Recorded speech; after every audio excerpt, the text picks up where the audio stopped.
Hello everyone, I am Radhika Gupta and I have secured All India Rank 18 in this year's UPSC Civil Services 2020 examination, and this was my second attempt. In my first attempt I went till interview stage but could not get my name in the finalist, and उसके बाद reserve list के through मुझे Indian Railway Personal Services मिला था. तो currently I am a probationary officer with Indian Railways.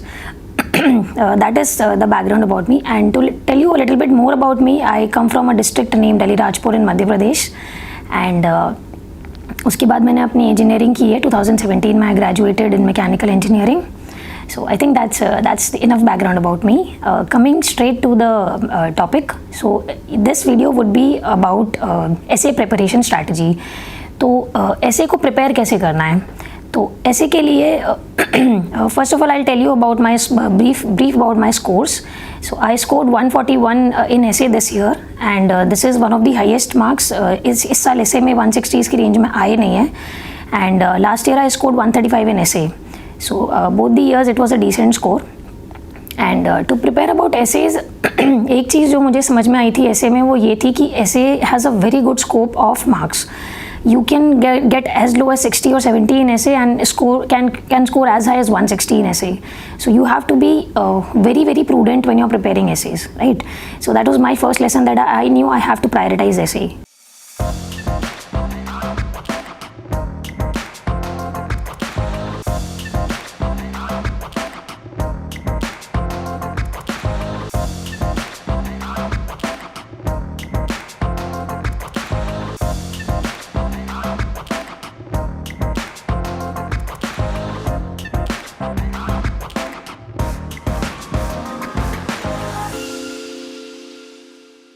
One thing about UPSC examination is that you need to understand what is it that you need to prioritize.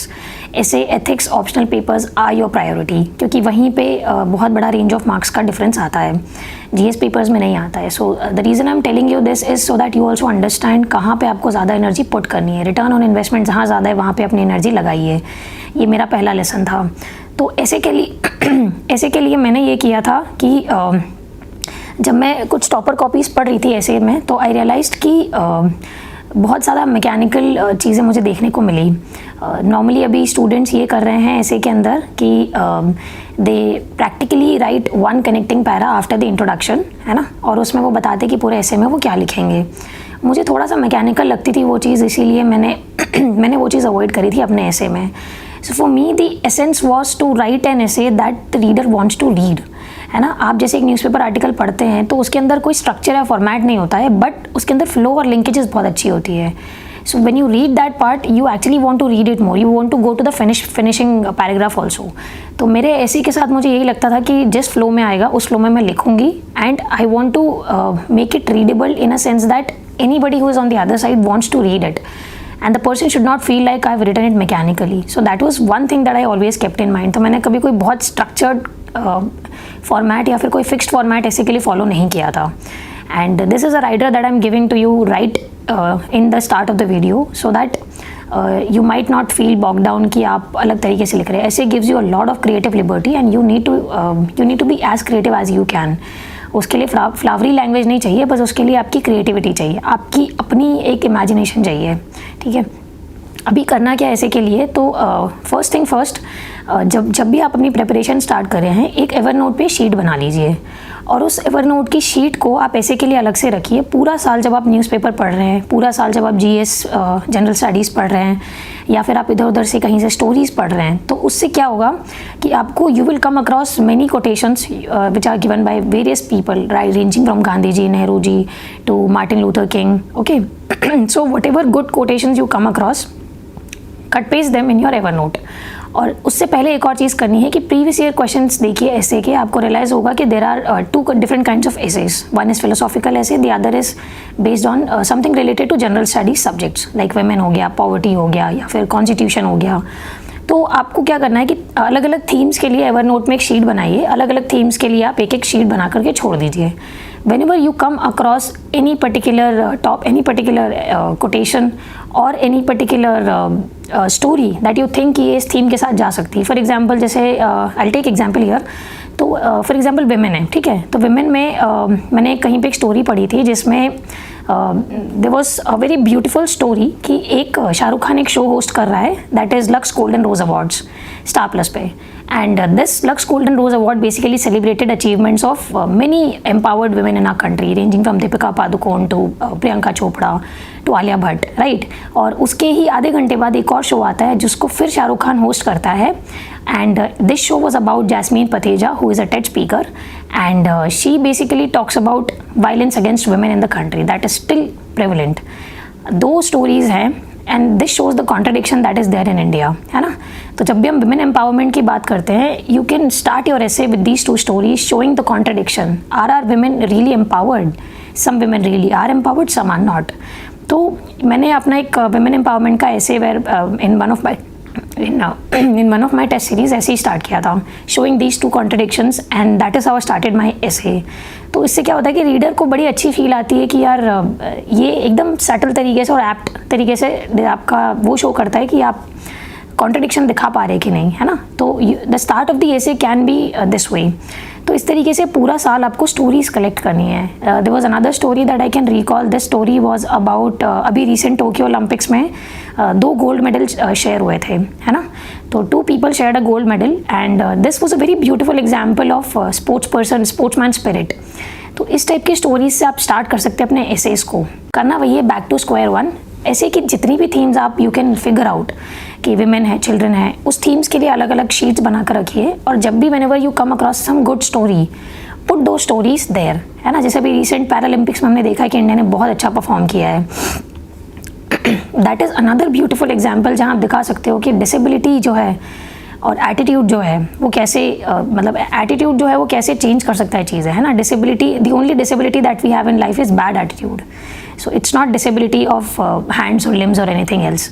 ये जो stories हैं, ये stories you can use as opening of your essay. बहुत catchy introductions होते हैं और बहुत अच्छे इंट्रोडक्शंस होते हैं. So this is something you have to do to prepare for essay. अभी स्टोरीज़ और कोट्स कलेक्शन एक चीज़ आपको पूरा साल करनी है, क्योंकि पूरा साल you will come across such stories. और उसके बाद आपको क्या करना है, एक चीज़ और आपको करनी है कि once 3 to 4 months into your preparation आप जनरल स्टडीज़ का एक अच्छा खासा सब्जेक्ट, अच्छा खासा अमाउंट पढ़ लेते हैं. So after that you have to brainstorm the topics of essays. So for those brainstorming what you have to do, previous year topics को आप लीजिए और उसमें आप देखिए कि कितने डायमेंशन में आप उस एसे को सोच सकते हैं. जैसे for example this year there was an essay about life is a long journey between being human to being humane, है ना. सो कितने डायमेंशन में आप सोच सकते हो, सोशल, इकोनॉमिक, पॉलिटिकल, एथिकल और लीगल, कॉन्स्टिट्यूशनल, है ना, individual examples of people. So this is how you have to brainstorm previous year questions into various dimension. जो भी आपके इसके लिए आप क्या करो, जो भी आपके सिलेबस के कीवर्ड्स हैं ना जनरल स्टडीज़ के, उस हर एक कीवर्ड पे अपने ऐसे को ब्रेनस्टॉर्म करो. सोचो कि क्या इस एरिया से कोई एग्जाम्पल हम कोट कर सकते हैं. If yes then write it down. 15 minute आपको ब्रेनस्टॉर्म करना है और फिर एक स्ट्रक्चर सोचना है अपने ऐसे के लिए कि कैसे आप उसको लिखोगे. तो जैसे मैं अभी बीइंग ह्यूमन और ह्यूमेन वाला एग्जाम्पल कोट कर रही थी, this was the essay that I wrote this year. तो I remembered a story. 2000 last year 5th June को वर्ल्ड एनवायरनमेंट डे होता है. So there was a story, there was a satirical take on the front page of the Hindu newspaper, and this satirical take was about उस time पे Covid वगैरह भी चल रहा था. तो एक्चुअली satirical take ये आया था कि women the entire humanity has been humbled by a virus, ठीक है, entire humanity stands humbled. But despite that it said that we will come back again and we will defeat all of this.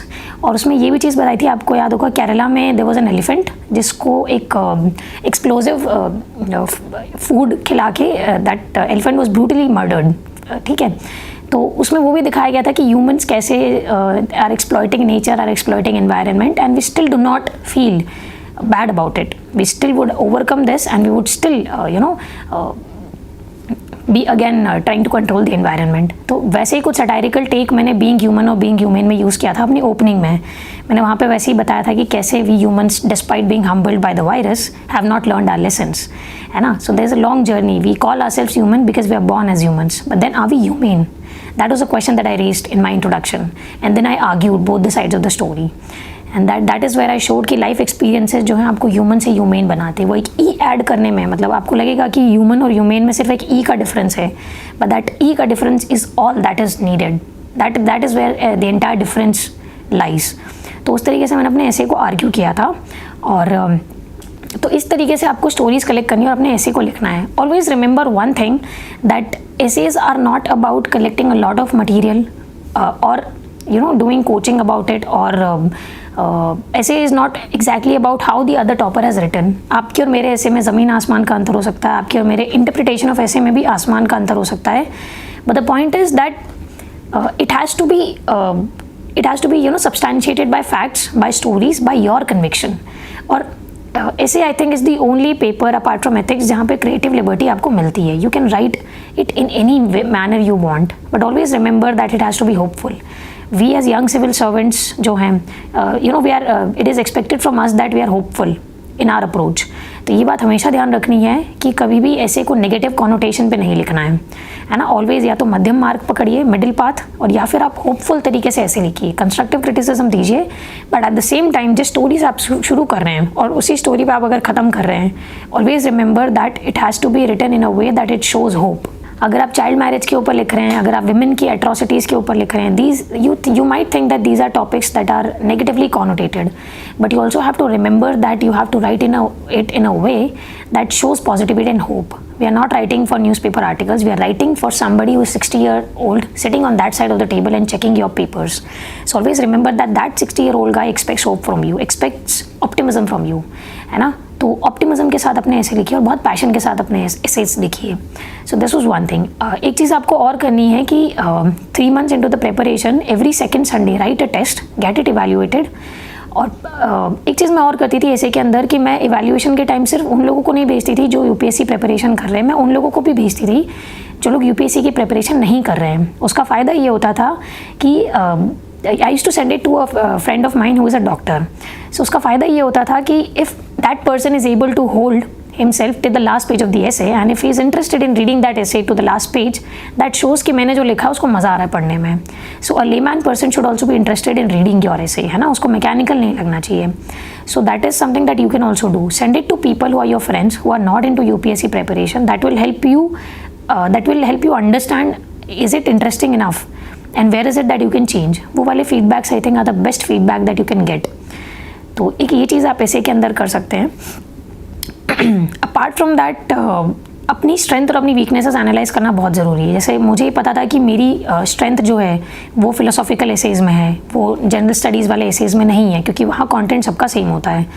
तो ये चीज़ आप लिख लिख के ही समझेंगे कि कहाँ आपकी स्ट्रेंथ लाई करती है, कहाँ आपकी वीकनेस लाई करती है, एंड कैपिटलाइज ऑन दैट। ठीक है, इस चीज़ को कैपिटलाइज करिए। एंड द सेकेंड थिंग, अच्छा I forgot it to mention in the very initial of the video, please make rational choices while your writing और choosing your topics for mains essays. तो उसी topic को choose करिए जिसके ऊपर आप लिख पाएंगे, है ना। 4 टॉपिक में से एक टॉपिक आपको चूज़ करना होता है, तो जितना ज़्यादा आप प्रिपेयर्ड है, जितना ज़्यादा कंटेंट आपके पास हर एक थीम के लिए है, उतना ही आप कंफर्टेबल होंगे। तो आपको ये पता होना बिफोर हैंड ज़रूरी है कि which is the particular theme that you are most comfortable in. मुझे पता था कि मैं विमेन रिलेटेड चीज़ें बहुत अच्छे से लिख सकती हूँ, मुझे पता था कि मैं सोशल जस्टिस रिलेटेड चीज़ें अच्छे से लिख सकती हूँ, क्योंकि मैंने इन पर लिखा हुआ था पहले। So always find out where your strength is. This will save your time in examination in terms of choosing the essay that you have to write. This was one of the biggest lessons that I had. है ना? This is second thing. I think this is all about essay preparation. Write a lot of essays. Do not go by the word of some people saying that मैंने directly जाके examination में essay लिख दिया था and I got very good marks. I don't think that's how it happens, क्योंकि बहुत कम लोग ऐसे होते हैं जिनकी क्रिएटिव राइटिंग बहुत अच्छी होती है।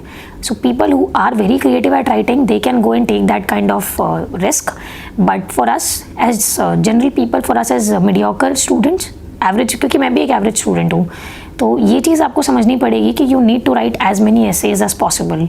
उसको आपको उतनी ही इज्जत देनी पड़ेगी। Do not think that you will write 8 to 10 essays and go into the examination and want to score 116 essay. That is not how it works. Write as many essays as you can during the entire course of your preparation. That will help you, that will make you comfortable in writing essays. ये चीज़ आपको बहुत बहुत ज़रूरी तरीके से करनी है। तो every second Sunday write a test, write an essay, get it evaluated. और जब आप लिख रहे हैं, try also to see कि लिंकेजेस है या नहीं, जो पैराग्राफ आपको बनाने वो बन रहे या नहीं बन रहे, कैसे आप उसको और अच्छे से विटी तरीके से लिख सकते हैं, कैसे आप उसको और कैची तरीके से लिख सकते हैं, है ना। एक पैशनेट राइटिंग चाहिए, जनरल स्टडीज़ की तरह नहीं लिखना है। एक चीज़ और, बुलेट पॉइंट्स में मत लिखिएगा ऐसे को, अच्छा नहीं लगता है, थोड़ा अच्छा इंप्रेशन नहीं जाता, ये मेरा पर्सनल ओपिनियन है। और there are some people who draw diagrams in essays. मैं पर्सनली वो चीज़ नहीं करती थी for a very simple reason कि मुझे लगता था कि जनरल स्टडीज़ में आप डायग्राम्स बना ही रहे हैं, why make a diagram in essay. Essay has to be written like an essay, है ना, essay it has to be written like an article, ताकि पढ़ने वाले को मज़ा आए। डायग्राम्स मत बनाइए उसके अंदर। बाकी it's a personal opinion, you can draw if you want to draw, but मैंने पर्सनली कभी डायग्राम्स नहीं बनाए ऐसे इसके अंदर। So that is what I did for ऐसे।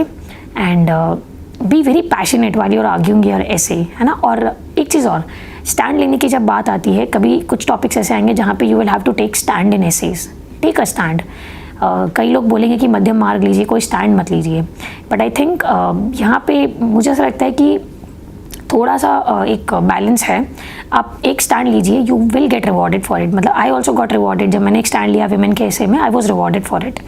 तो ये चीज़ आपको लेनी है, ठीक है। स्टैंड लीजिए और उसको पैशनेटली आर्ग्यू करिए, क्योंकि we as civil servants would always need to be decisive.